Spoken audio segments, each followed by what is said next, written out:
자, 우리 인간들은 관계적인 존재다. 그래서 감옥에 가기를 참 사람들이 두려워하잖아요. 감옥 가는 거 싫어해요. 왜 그러냐? 감옥에 가면은 갇혀있기 때문에 싫은 거야. 더더구나 감옥 가운데 독방은 더 싫어하는 거야. 왜? 그거는 이웃과의 관계가 차단되기 때문에. 그래서 우리는 홀로는 살아갈 수가 없습니다. 더불어 함께 우리는 살아가야 될 존재다. 그런데 이러한 대인관계 속에서 성공할 수 있는 사람은 누구일까? 그 사람은 내 이웃을 존경하는 사람. 그렇죠? 그 사람들을 대접하고 그리고 성실로 섬기는 사람이다. 많은 사람들이 다른 사람을 헐뜯고 또 다른 사람을 깎아내리고 그렇게 하면서 내가 우월감을 가지고 나는 이렇게 잘난 사람이다. 혹은 나는 이렇게 다른 사람에 비해서 현명한 사람이다. 그렇게 생각하는 사람들이 간혹 있어요. 자기 자신을 잘 돌아보아야 되는데 우리 인간의 양면성을 잘 보지 못하는 그러한 일인데 내 곁에 있는 사람, 내 이웃에 있는 사람을 향해서 타인을 향해서 우리가 비난하는 일, 때로는 그들을 꾸짖고 심판하고 그리고 욕설하는 그러한 일들, 그 비난은 결국은 어떻게 되느냐? 자신에게로 되돌아온다는 거죠.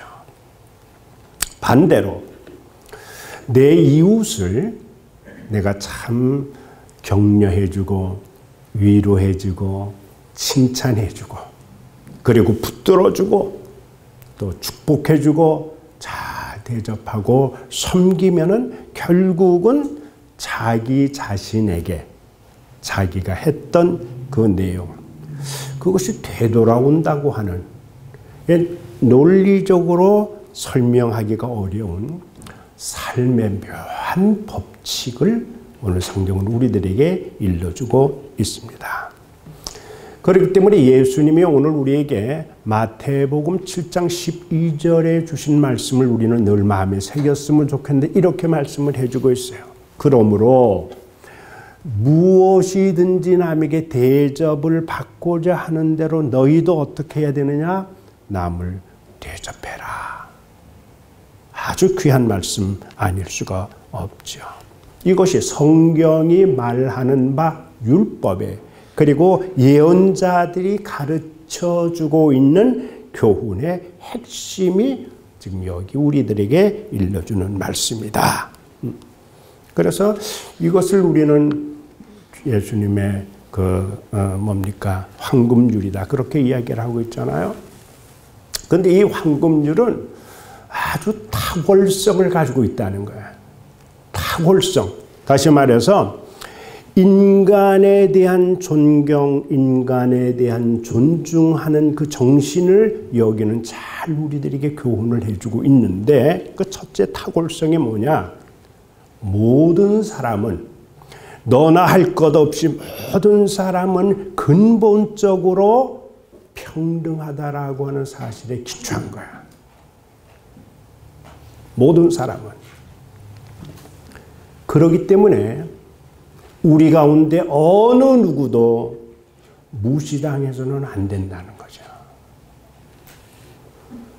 누구든지 다 존중받아야 된다라고 하는 그 정신이 이 말씀의 저변에 지금 흐르고 있는 거야. 그리고 다른 하나는 이 말씀은 크게 돈이 들어간다든지 이런 것이 아니라는 거야. 이것은 아주 쉽고 또 즉각적으로 적용이 될 수 있는 그런 말씀이야. 그 탁월성이 여기 있는 거죠. 그렇잖아요. 이 말씀을 잘 한번 새겨보세요. 우리가 현실 생활 우리의 삶 가운데 이걸 쉽게 적용이 가능한 거예요. 크게 돈 들어가는 거 아니잖아요. 그런데 이것을 행함으로 인해서 여기에 아주 큰 능력이 나타나게 된다. 우리 한국에 그런 말씀이 있어요.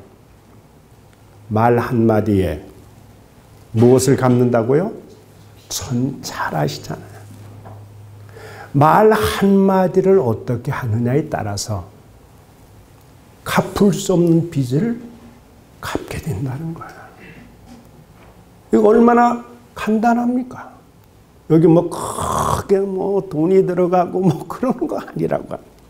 또 하나는 자신과의 관계에서 이것은 큰 유익을 주는 그러한 말씀이다. 그게 하나의 원칙인데, 여러분 복음에 나타난 도덕성에 관한 하나님의 기준을 보여주는데, 이 황금률을 확대 적용한 것이 뭐냐 하면은 내 이웃을 내 몸처럼 사랑하라 그 말.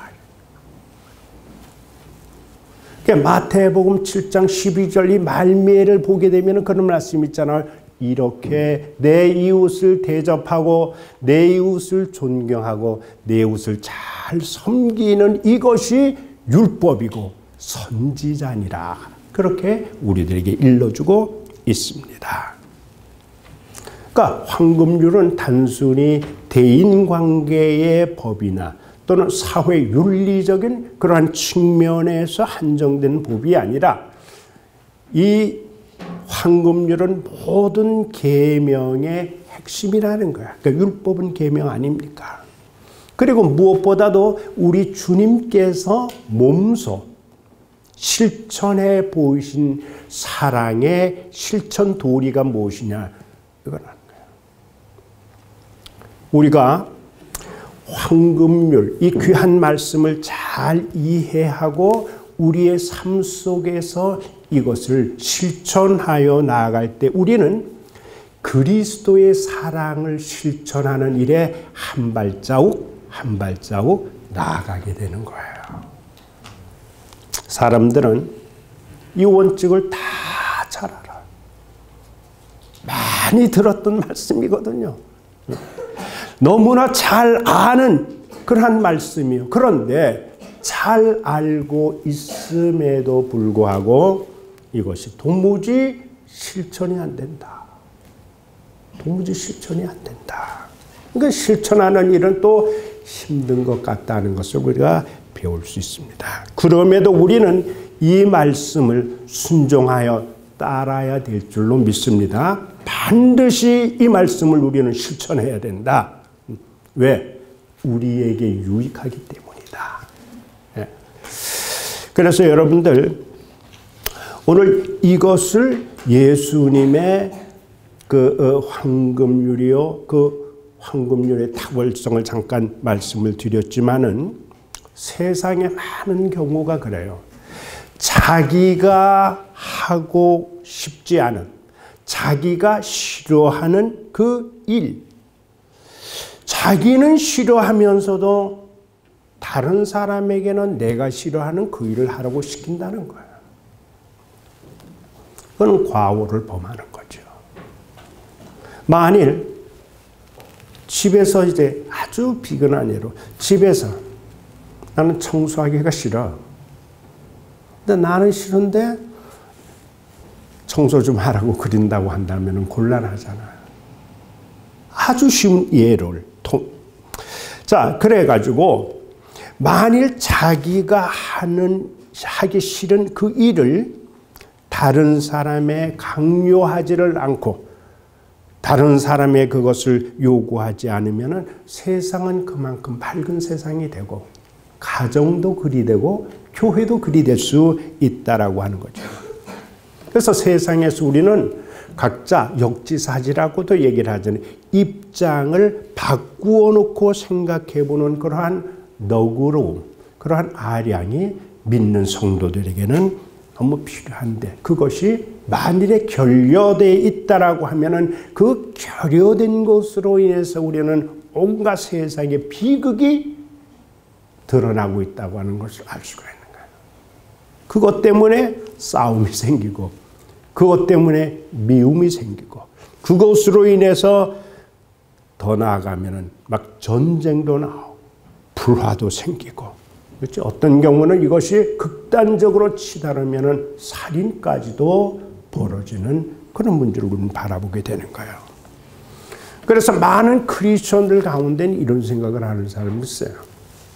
남에게 내가 불의를 행하지 않고 다른 사람에게 손해를 끼치지 아니하는 그것으로 내 자신의 사명을 다했다고, 그리고 자기의 의무를 다했다고 그렇게 생각하는 사람들이 있죠. 그런데 이것은 성경에 따르면 이거는 올바른 크리스찬이 지녀야 될 생각은 아니다, 그런 말씀입니다. 우리 예수님이 이 세상에 오셔서 보여주신 참 성도의 모습, 그 정신은 무엇이냐? 보다 적극적으로 내 이웃을 향해서 선을 행하는 데 있다는 거예요. 자비를 베푸는 데 있다라고 하는 거죠. 그래서 내가 내 이웃을 향해서 대접받기를 원하고 존경받기를 원하듯이 내가 먼저 남을 향하여 대접하고 존경하는 그 삶을 베푸는 것이 우리의 모습이 되어야 된다, 그 말씀을 주고 있습니다. 여러분들 오늘 우리에게 주신 이 귀한 말씀을 우리는 꼭 마음에 새겨야 되는데, 이 모습을 예수님은 친히 실천하는 모범을 우리에게 보여주셨습니다. 예수님이 33년 공생애에 이제 마지막 순간이 다가오고 있다는 사실을 주님은 아시고, 예수님은 유월절 만찬을 제자들과 함께 하면서 마지막 지금 그 밤을 지내고 계셨습니다. 요한복음 3장 1절을 따르면은 예수님이 그렇게 말씀을 해주셨어요. 마지막에 보면은 예수님은 세상에 있는 자기 사람들을 사랑하시되 끝까지 사랑하셨다. 끝까지 사랑하셨다. 그 말씀을 해주고 있습니다. 그럼 예수님이 제자들을 어떻게 사랑하셨느냐? 이 13장을 보게 되면은 예수님이 대단히 희한한 일, 진귀한 그러한 일을 행하셨다. 그것이 무엇이냐? 제자들을 향한 인격적인 겸손, 그리고 사랑의 그 봉사를 보여주셨는데, 자리에서 유월절 만찬하는 그 가운데 자리에서 일어서신 예수님은 자신의 겉옷을 벗으시고, 그리고 물이 담긴 대야, 그리고 수건을 가져다가 허리에 두르시고, 그리고 제자들의 발을 씻기기 시작하신 거예요. 이런 풍습은 우리가 상상하는 것처럼 샌들을 신는 그러한 나라, 또는 먼지가 많이 일어나는 그 도로에서, 그런 지역에 있는 그런 곳에서는 이러한 관습을 행했죠. 그런데 이것을 누가 행했느냐 하면은 그 당시에 노예나 종들이 이런 일을 했단 말이죠. 자, 대야와 수건은 그 집 주인이 늘 그렇게 준비를 해 놓았을 거예요. 그런데 그 제자들이 많은데 유월절 이제 마지막 그 만찬을 향해서 들어갔지만은 어느 누구도 제자들 가운데 자발적으로 이 천한 일을 하려고 하지를 않는 거야. 그런데 만찬이 진행되고 있는 그 도중에 예수님께서 예고도 없이 갑자기 자리에서 일어나셔서 제자들 한 사람 한 사람 발을 씻기시기 시작하시는 거예요. 제자들이 얼마나 당황했습니까? 너무 놀라가지고, 그래서 처음에 서로 아무 말도 못하는 거예요. 이게 있을 수 없는 일이 지금 이루어지고 있기 때문에, 그래서 자기 자신들이 사실은 먼저 주님의 발을 씻겨드려야 되는데 자기들은 그것을 행하지 못했다는 거예요. 왜? 자기들 자존심 때문에 그리고 예수님의 제자인 자기 형제들에게도 이렇게 하는 것, 이것은 천한봉사인데, 그런데 이러한 이 천한봉사라고 생각해서 이것을 베풀려는 생각도 하지 못했는데 예수님께서 그 모든 제자들이 보는 그 앞에서 또 어느 제자도 원하지 아니했던 그 일을 당시 노예나 혹은 종들이 행하는 천한 일을 예수님이 몸소 지금 행해 보이셨다는 거예요. 그랬더니 마침내 이 사람 저 사람 발을 씻기다가 이제 베드로의 발을 씻기려고 하는 그 순서가 왔는데 13장 8절을 보면은 베드로는 그렇게 이야기를 하고 있어요. 베드로가 이르되 주여 내 발은 못 씻깁니다. 내 발은 여기 보니까 절대로 안 됩니다. 절대로 이건 못. 대답하시되 내가 너를 씻어주지 않으면은 내가 나와는 상관이 없도다. 그런 말씀을 하셨어요. 그러면서 예수님은 발 씻기는 일을 중단하지 아니하시고 예수님의 생각을 굽히지를 아니하셨다는 거죠. 그리고 13장 14절에 보면은 이제 다 씻기시고 난 이후에 어떤 말씀을 해주느냐? 그렇게 말씀을 해주요. 14절. 여기서부터 보시면은 아주 귀한 말씀을 주셨는데 너희가 나를 선생이라고 부르지? 너희가 나를 주라고 부르지? 그래, 너희 말이 옳다. 14절. 내가 주와 선생이 되어서 너희의 발을 씻었으니 너희도 어떻게 해야 된다? 서로 발을 씻어주는 것이 옳은 일이다. 15절. 내가 너희에게 행한 것 같이 너희도 행할 수 있도록 하기 위해서 내가 본을 보였다. 그러셨잖아요. 예수님은 그 이전에도 여러 번 이런 말씀을 하셨어요. 하나님 나라에서 높이 되기 원하는 자, 그런 사람은 기꺼이 성도들을 섬기는 자가 되어야 된다. 여러 차례 말씀을 해주셨거든요. 그러니까 예수님은 자신을 주시기 위해서 이 땅에 오신 거예요. 그렇죠? 예수님은 그 자신을 희생하셨다는 거예요. 여러분, 우리가 섬김의 최절정이 무엇이냐? 희생이에요. 희생. 자기 희생. 그래서 많은 사람들이 나도 섬겨야 되겠다라고 하는 마음은 있어요. 그 마음은 그리고 섬겨보겠다라고 하는 결심은 하는데 어디에서 못하느냐? 여기에서 스톱을 딱 하는 거야.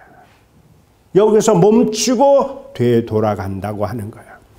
여러분, 희생이라고 하는 것은 자신의 경제적인 유익이나 또는 육체적인 고통에도 불구하고 내 이웃의 연약함을 의연히 내 자신을 내어주는 것, 이것이 희생이라는 말이죠. 그런데 우리 주님은 우리를 위해서 전 생애를 내어주셨잖아요. 예수님은 생명을 내어주셨잖아요. 피를 주셨잖아요. 다 주셨다라고 하는 거예요. 예수님은 그렇게 사신 거예요. 그렇게 사신 거예요. 그는 세상의 인류를 위해서 자기의 생명을 십자가에서 송두리째 드린 분이에요. 다시 말해서 우리를 위해서 예수님은 다 바치신 거예요. 그래서 인류를 위해서 자기 자신을 바침으로 인류의 구세주가 되실 수가 있는 것이고 인류의 찬양과 경배를 받으시기에 합당하신 분이 되신 것이다. 그 말이죠. 예수님의 성육신을 통해서 예수님의 십자가의 죽음을 통해서 우리에게 가르쳐 주신 가장 소중한 그 큰 교훈이 무엇이냐? 오늘 본문에 우리에게 주시는 말씀인데, 먼저, 여러분 죄송하지만 한번 따라해 주세요. 먼저. 내가 먼저 내 이웃을 잘 대접함으로 내가 대접을 받을 수 있는 거야. 내가 내 이웃을 먼저 잘 존경함으로 내가 존경을 받을 수 있는 것이다. 내가 이웃을 잘 섬김으로 궁극적으로는 내가 섬김을 받게 된다라고 하는 삶의 놀라운 그 역설적인 진리를 우리들에게 지금 일러주고 있는 그런 것을 우리는 바라보게 되는 겁니다. 자, 예수님이 마태복음 20장 28절에 이런 말씀을 우리들에게 주셨죠? 보세요. 같이 한번 읽어보실까요? 인자가 온 것은 섬김을 받으려 함이 아니라 도리어 섬기려 하고 자기 목숨을 많은 사람 대속물로 주기 위함이다. 주기 위함이다. 그러니까 주님은 그렇게 사심으로 지난 2000년 우리 인류의 역사 속에서 그 누구보다도 가장 많은 섬김을 받고 그리고 존경을 받으시고 경배를 받으시게 되었다. 왜? 주님이 먼저 이 일을 행하셨다라고 하는 거죠. 우리 가만히 이렇게 보면은 사람들은 과거 혹은 현재에 남을 이렇게 자꾸 발로 이렇게 밟으면은 그러면은 자기가 굉장히 이렇게 되는 줄 안단 말이죠. 그러니까 다른 사람을 중상모략을 하면은 그것이 내 명예가 아주 이렇게 높아지는 걸로 생각한다든지, 다른 사람을 멸시하고 무시하고 천대하면은 그것이 나 자신을 아주 존귀케 되는 걸로 착각을 하는 것이요.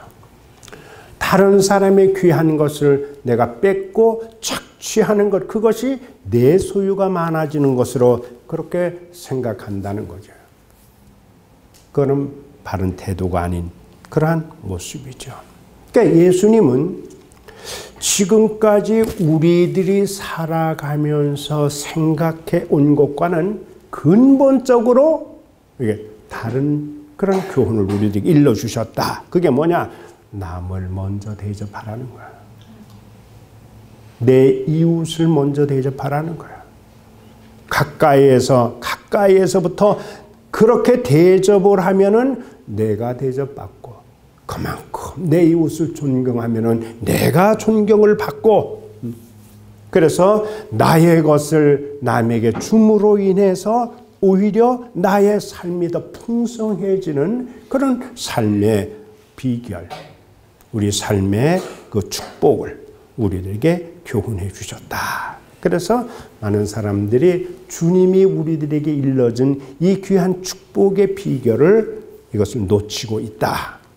이것을 깨달아야 되는데 이 부분을 놓치고 있기 때문에 그저 일시적인 이해관계에 눈이 어두워가지고 그래서 이 중요한 교훈을 놓치는 경향이 많이 있다라고 하는 말씀입니다. 자기가 자기를 높이고 그리고 자기가 자신을 대접하고 그리고 존중받으려 하기 때문에 결국은 자기 멸시의 삶을 살게 되는 거예요. 오늘 우리는 남들에게 나를 자꾸 대접하라고, 나를 존중하라고, 나를 섬기라고 그렇게 강요하면은 앞에서는 어떨지는 모르지만은 오히려 그 사람은 조롱의 대상이요, 멸시의 대상이 될 수밖에는 없다라고 하는 거죠. 아무리 자기가 자신을 존경하려고 해도 다른 사람이 나를 존경해 주지 않으면 우스꽝스러운 일이 되지 않습니까? 그래서 자기 자신도 자기를 존경할 수가 없게 되는 거예요. 이게 인간의 삶이라고 하는 거예요. 그런데 오늘 남이 나를 존경하고 남이 나를 좋아하고 남이 나를 인정하게 하는 그 비결이 무엇인가? 그 비결을 일러주고 있잖아요. 그게 뭐냐? 내가 먼저 어떻게 합니까? 내 이웃을 존중하고 내가 먼저 남을 인정하고 내가 먼저 남을 사랑하고 그러면은 남이 나를 존경해주고 나를 사랑해주고 나를 섬겨주는 곳이다. 내가 남을 무시하고 멸시하고 그리고 천대할 때 남도 나를 미워하게 되는 거야. 무시하게 되는 거야. 멸시하게 된다 하는 거죠. 그래서 우리는 뿌리는 대로 거두게 되고 심은 대로 또 우리는 거둔다고 하는 진리를 알 수가 있습니다. 우리가 진실의 열매를 심으면 진실의 열매를 거두는 거예요. 진실의 씨앗을. 근데 거짓의 씨앗을 뿌리고 진실의 열매를 걷는다. 이건 아닌 거예요. 그 성경의 말씀이 그것은 맞지를 않는 거죠. 그래 한국에서도 콩 심으면은 팥이 납니까? 아니야. 수박을 심는데 참외가 날 리가 없다는 거야. 심는 대로. 그래서 우리는 이제 제 예를 하나 든다면 이제 이 얘기도 전에 여러분들에게 말씀을 드린 얘기인데 좀 이해하고 들으시면 감사하겠습니다. 사람이 이렇게 누워서 침 뱉으면 그 침이 어디로 갈까요? 그렇게 하잖아요. 자기 얼굴에 되돌아오기만 해도 다행인데 어떨 경우에는 남의 얼굴에도 그게 들 수가 있는 거예요. 제가 군대에 있을 때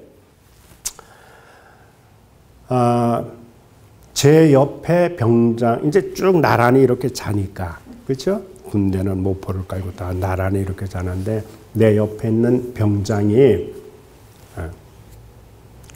술을 많이 드셨어요. 그리고 그날 밥도 많이 드셨어요.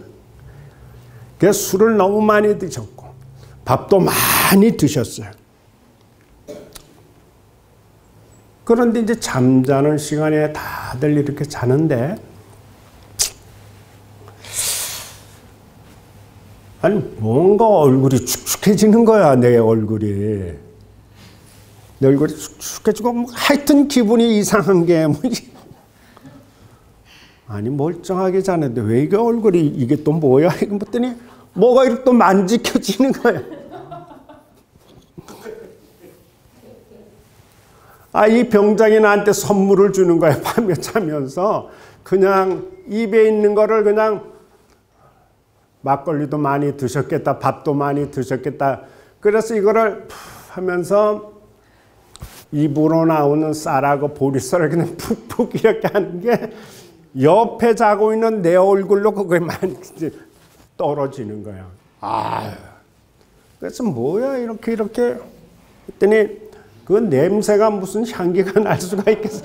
그 냄새는 난 생각도 하고 싶지 않은 그 냄새가 내 얼굴로 그냥 그래서 이거 누워서 침 뱉으면 자기 얼굴에나 떨어져야 될 텐데 왜 남의 얼굴에까지 떨어지는가 그렇게 생각을 했은 적이 있습니다. 자, 우리가 남을 향해서 자꾸 비난을 하고 저주를 하면은 그것이 메아리 쳐오는 거야. 누구에게로? 나에게로. 남을 계속 비난해 보세요. 그게 돌고 돌아서 결국은 그 비난이 나에게 오는데 내가 요만큼 했으면은 이게 돌고 돌아서 올 때는 주기는 대로 줬어. 그런데 돌아올 때는 어떤 모습으로? 말로 되돌아온다. 그 말씀 우리 속담에도 있지 않습니까? 그렇기 때문에 우리는 이웃을 향해서 자꾸 축복을 하세요. 이웃을 향해서 자꾸 칭찬을 해주세요. 이웃을 위해서 감사해 주세요. 그러면은 그것이 돌고 돌아서 나에게로 되돌아온다. 우리 인생은 메아리라 그러잖아. 야호 하면은 저기에서 그것이 에코가 돼서 나에게로 되돌아오는 걸 산울림이라고 하는 거죠. 그래서 이것은 뭐 우리가 인간관계뿐만이 아니잖아요. 대자연의 관계도 마찬가지예요. 우리 하나님께서 우리에게 허락해 주신 삼라만상 대자연의 아름다운 게 있잖아요. 그렇죠? 그런데 그 산이 망가지고 그 물이 망가지고 바다가 망가지고 동물들, 식물들이 다 망가지고 그 망가지면은 결국은 그들이 우리를 향해서 복수하는 거예요. 그 사람들은 먹어야 될 만한 것만 먹으면 되는데 왜 먹지 못할 그것까지도 계속 먹고 욕심을 내면서 오늘 우리 코로나라고 하는 그 이면을 잘 보면은 그런 문제가 있을 수도 있다는 거죠. 여러분, 우리는 내가 받기를 원하면은 먼저 어떻게 해라? 주시기 바라기 바라. 근데 나는 주는 것도 없으면서 받기만을 원한다라고 하는 것은 욕심이지요. 또 그런 말씀을 드립니다. 어렸을 때 집에 저기 펌프가 있었어요. 물에 있는 지하수를 꺼내는 펌프가 있었던. 이 펌프에서 물을 기르려면은 우리 경제학에서는 그것을 유수정책이라고 그러지 않습니까? 먼저 펌프에 뭐를 넣어야 되냐면 물을 넣어야 되는 거야.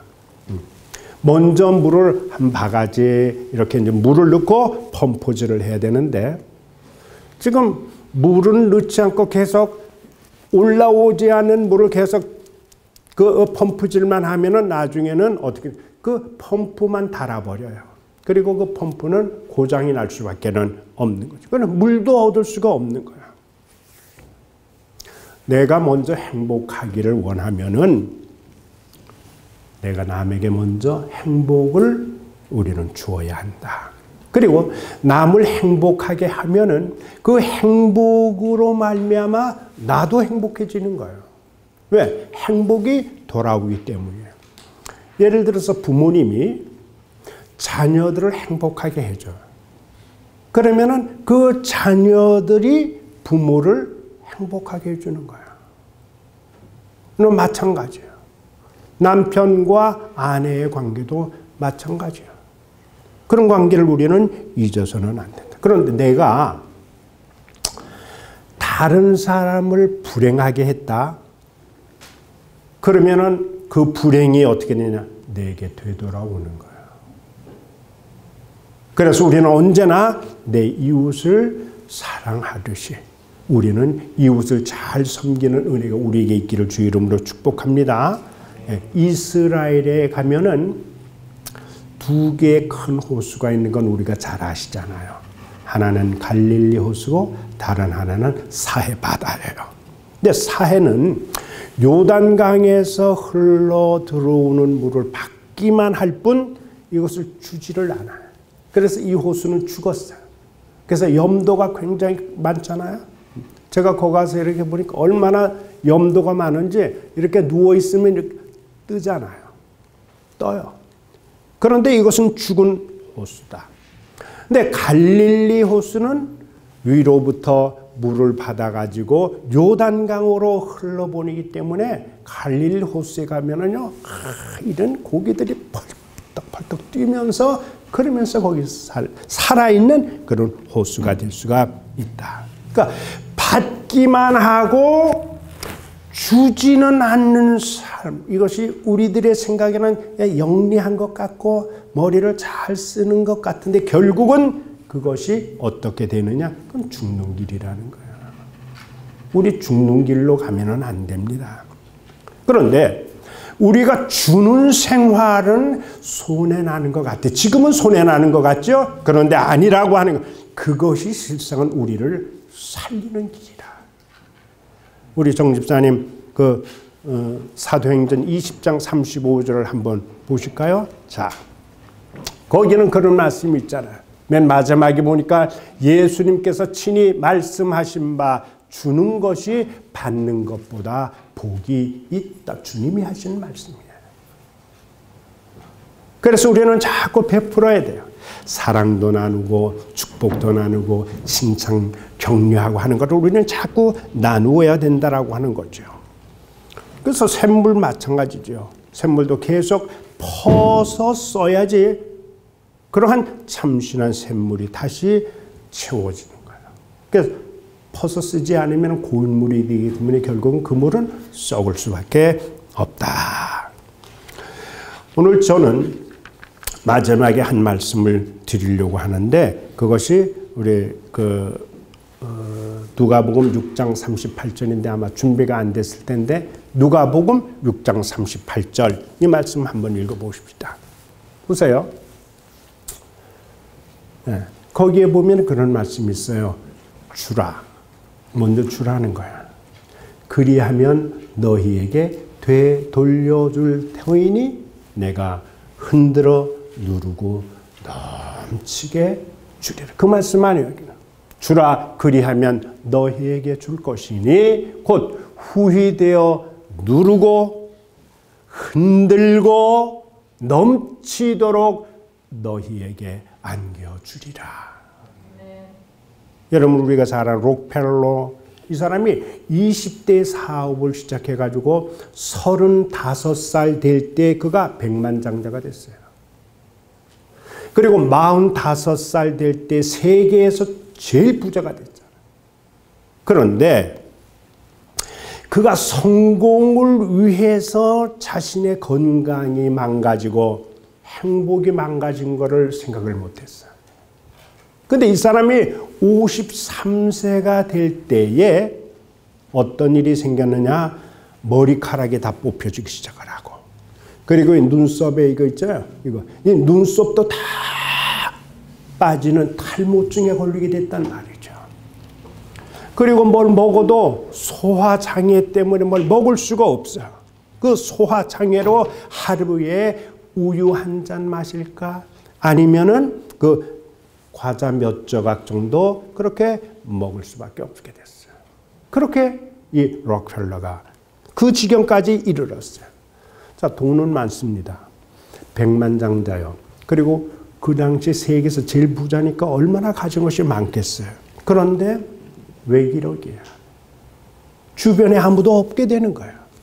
그리고 있는 그 돈 가지고 무엇을 사 먹을 수도 없게 그렇게 됐다는 거예요. 잠을 잘 수가 있습니까? 안절부절하지는 못하는 거야. 영혼을 더 이상 지탱할 수가 없게 되는 거야. 그래서 그 당시 신문 기자들은 미리 록펠러가 곧 죽을 것이다 이렇게 생각해서 신문 기사에 록펠러 죽다라고 하는 기사를 다 준비해가지고 죽으면은 이 기사를 그냥 내려고 호외로 그렇게 이제 내려고 신문사에서는 다 그렇게 준비하고 있었다는 거예요. 미리. 그런 어느 날 잠이 안 올 때는 참 힘들잖아요. 아주 긴 밤을 뜬 눈으로 새우다가 어슴푸레 이제 새벽녘이 되었을 때 자기 응급실 탁자 위에 놓여 있는 성경책을 봤어요. 평소에는 보지도 않던 성경책을 발견하고 그리고 성경책을 이렇게 선뜻 펴보았더니 지금 우리가 읽었던 누가복음 6장 38절에 있는 말씀 주라 그리하면 너에게 되돌려줄 터이니 이 성경 구절이 딱 들어온 거예요. 그런데 그 들어온 말씀이 록펠러의 영혼을 딱 친 거예요. 영혼에 그것이 닿고 그리고 부딪힘으로 인해 가지고 그가 자신은 수단과 방법을 가리지 않고 모으기만 했지 그 주는 일을 몰랐구나라고 하는 것을 그 말씀을 통해서 다 깨달음을 얻게 되는 거예요. 그로부터 이제 록펠러에게 변화가 오기 시작을 했는데 모으기만 했던 삶에서 나누어주는 그런 삶의 방향이 바뀌어지면서 놀라운 일이 생기기 시작한 거야. 그 일이 어떤 일이냐? 바로 건강이 회복되기 시작한 거야. 조금씩 좋아졌어요. 그리고 빠졌던 머리카락이 다시 자라기 시작하고 없어졌던 눈썹도 나기 시작하고 그리고 먹기 시작했던 그 음식물을 잘 이렇게 소화시키는 그런 일들이 막 변화가 막 생기기 시작을 한 거예요. 자, 이렇게 건강을 회복한 록펠러는 무려 그때부터 아주 행복하게 지냈는데 45년을 더 살아가지고 그 나이가 98세까지 살았다는 거예요. 우리 세미리 권사님이 여기에 덧붙인다고 하면은 록펠러가 꼭 했던 일 중요한 게 있는데 그게 뭐냐? 첫째는 록펠러가 예배 드릴 때는 저 뒤에 앉지를 않았다는 거야. 늘 앞자리에 앉고. 그 다음에 하나님 앞에 꼭 11조를 드렸다. 그리고 록펠러도 또 예언의 은사도 있었다. 뭐 그런 말씀이 있습니다. 그것을 사업에 적용했다라고 하는 거죠. 자, 자기만 자꾸 배불리려고 한다고 하면은 결국은 이렇게 되는 거예요. 근데 제가 지금 여기 사진 한 장을 보여드리려고 하거든요. 네. 이 사람이 찰스 핀이라고 하는 사람. 우리 샌프란시스코에 있는 사람들은 다 조금 어둡긴 했지만은 네, 이 사람이에요. 이 사람. 자, 이 사람이 어떤 사람이냐? 지난 35년 동안에 미국 돈으로 760억 불을 익명으로 기부한 사람이에요. 우리는 어느 정도인지 감이 안 와요. 이 돈을 한화로 계산을 하면은 약 9조 5천억 원. 9조, 우리는 잘 모르겠죠. 그게 어느 정도나 되는지 잘 모르죠. 네. 우리는 그저 한 950만 원 하면은 그거는 큰 거가 되겠죠. 그건 큰 돈이 되는데 9조 5천만, 그러면 우리는 그 감이 잘 안 오는 거예요. 우리의 머리로서는 그 감이 잘 안 오는 거죠. 그래서 이분이 자기 나이, 그러니까 1982년도부터 자선 사업을 시작했는데 그렇게 어마어마한 돈을 기부를 했는데 2년 전에 본인이 기부하기로 약속했던 그걸 딱 기부를 했어요. 다 끝났어요. 근데 제가 여러분들에게 말씀드리려고 하는 게 뭐냐면은 이 사람이 멀리 살지 않아요. 저기 샌프란시스코에 살고 있다는 거예요. 샌프란시스코에. 근데 샌프란시스코에서 그럼 뭐 대저택에서 사느냐? 아니라는 거야. 어디서 사는지 아세요? 임대 아파트에서 지금도 살고 있는 거예요. 우리가 생각하는 것하고는 조금 좀 그런 삶을 사셨어요, 이분이. 그런데 이분이 비행기를 탈 때는 그러면 퍼스트 클래스를 타느냐? 아니라는 거예요. 늘 이코노미석. 비즈니스석도 아니고 이코노미석. 그리고 이분이 저 맨해튼 같은 데서 어떤 데서 식사를 하느냐? 우리 행크네스 같은 데도 못 가. 갈 수는 있는데 어디에서 가느냐? 허름한 곳. 그런 식당에 가가지고 햄버거 이렇게 사서 드셨어요. 그리고 많이 모아진 돈은 다 내 이웃을 위해서 어떻게 했냐? 다 이렇게 기부했던 분. 얼마나 우리 마음에 정말 심금을 울리고 우리를 감동해 주는 분입니까? 다른 곳에 사는 분이 아니에요. 우리 여기 샌프란시스코에 사시는 분이에요. 오늘 여기 주라는 거야. 먼저 내가 주라는 거야. 그러면은 후휘되어 누르고 넘치도록 안겨주리라는 것이 주님의 약속이에요. 지금까지 혹 우리가 대접받고 섬김받고 칭찬받으려고 했다라고 하면 이제는 예수님의 말씀처럼 그렇게 하지 말고 내가 먼저 칭찬하고 내가 먼저 섬기고 할렐루야. 이 귀한 것을 우리는 잘 실천하면 우리의 삶에 너무나 유익한 그러한 결과가 나타나리라고 믿습니다. 기도합니다. 주님 감사합니다. 오늘도 저희들에게 귀한 날을 허락해 주시고 이렇게 우중이지만은 주님의 전에 나와 하나님 앞에 예배자로 설 수 있도록 도와주시니 감사합니다. 우리가 지금은 너무 이기적으로 나 중심으로 살았는데 오늘 주님의 말씀을 통해서 내가 주님의 말씀 따라 살지 못했구나. 우리가 다시 한번 주님 앞에 우리 자신의 삶의 모습을 돌아보게 도와주시고, 이제는 주님이 나에게 많은 것 주셨으니 내가 먼저 내 이웃을 위해서 베풀 수 있고 섬길 수 있고 내 이웃을 존경할 수 있는 마음으로 변화되도록 인도해 주옵소서. 하나님의 은혜와 사랑이 늘 우리 가운데 함께해 주시기를 바랍니다. 예수님의 귀하신 이름으로 기도합니다. 아멘.